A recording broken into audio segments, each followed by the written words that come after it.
आप सभी का हमारे चैनल में स्वागत है। आप लोग हमारे साथ वीडियो में बने रहिए और मैं अभी एक छोटी सी कहानी सुनाऊंगी, तो आप लोग कहानी को पूरी जरूर सुनिएगा।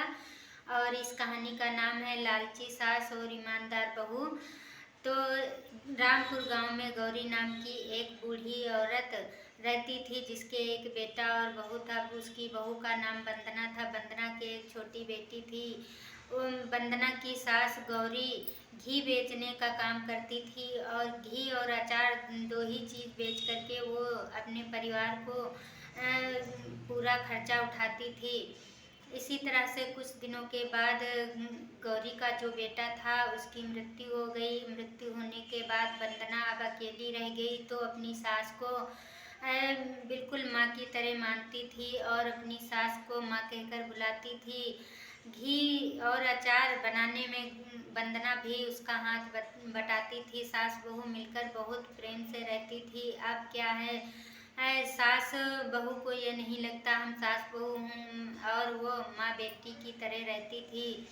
इसी तरह से एक दिन गौरी के घर एक अजनबी आदमी आया और कहने लगा कि आपके यहाँ घी मिलता है। तो गौरी ने कहा हाँ, और उसने कहा ठीक है, मुझे 10 केजी घी लेना है, तो आप दे दोगी? तो गौरी ने कहा हाँ ठीक है, 10 नहीं आपको 20 केजी घी मिल जाएगा।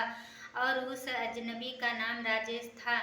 राजेश ने तुरंत गौरी को कुछ एडवांस पैसे दे दिए और वहाँ से जब बाहर निकला तो वंदना बाहर साफ सफाई कर रही थी। वंदना को देख करके राजेश को बहुत ही मन में उसके प्रेम उभरा, और वंदना को देखते ही उसके मन में पता नहीं क्या क्या बातें चलने लगी और वो देखता ही रहा। दूसरे दिन जब वंदना कहने लगी माँ जी मुझे बाजार जाना है, तो गौरी कहने लगी ठीक है, तुम बाजार जाओ और वहाँ से 3 पैकेट वो डालडा लिए आना, क्योंकि मैंने उससे 10 केजी घी देने के लिए एक इंसान को कहा है, लेकिन उसमें 7 केजी घी है, 3 केजी घी कम है, तो डालडा ले आना, फिर उसमें मैं मिला दूंगी। वंदना ने कहा कि क्या कह रही हैं सासू माँ, किसी को मिलावट करके घी नहीं देना है और हम ईमानदारी से अपना काम करेंगे। लेकिन उसकी सास गौरी ने कहा हम जो कह रहे हैं वही करना। और वंदना चुपचाप बाजार चली गई और बाजार में देखा वही अजनबी इंसान वो बाजार में टहल रहा था। तभी वंदना ने उससे कहा कि जो आप कल घी लेने आए थे उसमें माँ ने कहा है डालडा मिला दो, उसमें 3 केजी घी कम है, तो आप जाइए और जितना घी है उतना ही लेके आइए, उसमें मिलावट नहीं होनी चाहिए। वंदना की बातें सुन करके वो राजेश नाम का लड़का और भी उससे प्यार करने लगा और वो तुरंत घर गया और फिर कहने लगा कि मुझे आज ही घी चाहिए। यह देख करके गौरी कहने लगी अब क्या करें, अब इसको कैसे घी पूरा दूंगी।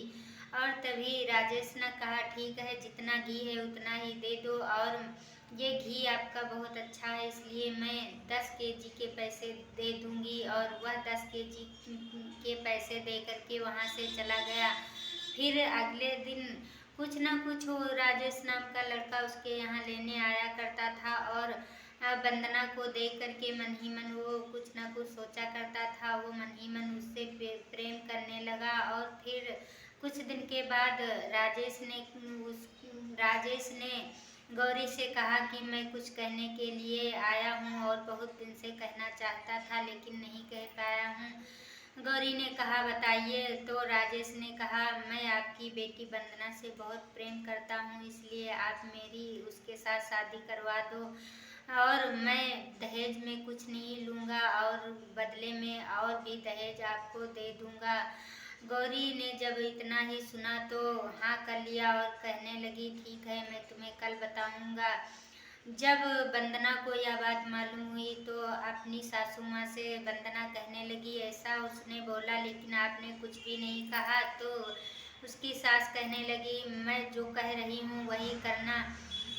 वंदना कहने लगी माँ जी तुम लालच में आकर के कुछ भी कर सकती हो। तभी उसका गौरी वंदना का ससुर आ गया और गौरी से कहने लगा कि तुम क्या कहती हो और ऐसे तुम लालच में आकर के कुछ भी कर सकती हो। अचार भी कम कम वजन करके बेचती हो, घी में मिलावट करती हो, और ये सब कब तक चलता रहेगा। और फिर इसके बाद में इतना कह करके अपनी पत्नी गौरी को वो पीटने लगा। बहुत ज़्यादा पीटते पीटते गौरी चिल्लाती रही। इसके बाद में फिर उसने कहा कि अब ऐसा काम तो नहीं करोगी। गौरी कहने लगी, मैं आज के बाद कुछ भी ऐसा नहीं करूँगी और मैं अच्छे से काम करूँगी। फिर अगले दिन वो राजेश नाम का लड़का आया और वंदना के ससुर से बात की। फिर वंदना के ससुर ने कहा, ठीक है, आपकी ईमानदारी देख करके मुझे बहुत अच्छा लगा और मैं अपनी बहू की शादी तुम्हारे साथ कर दूंगा, क्योंकि मेरा बेटा जब से नहीं रहा मेरी बहू अकेले रहती है और उसको बहुत ही अकेलापन महसूस होगा। और हंसी खुशी से दोनों की शादी करवा दी और आराम से दोनों रहने लगे।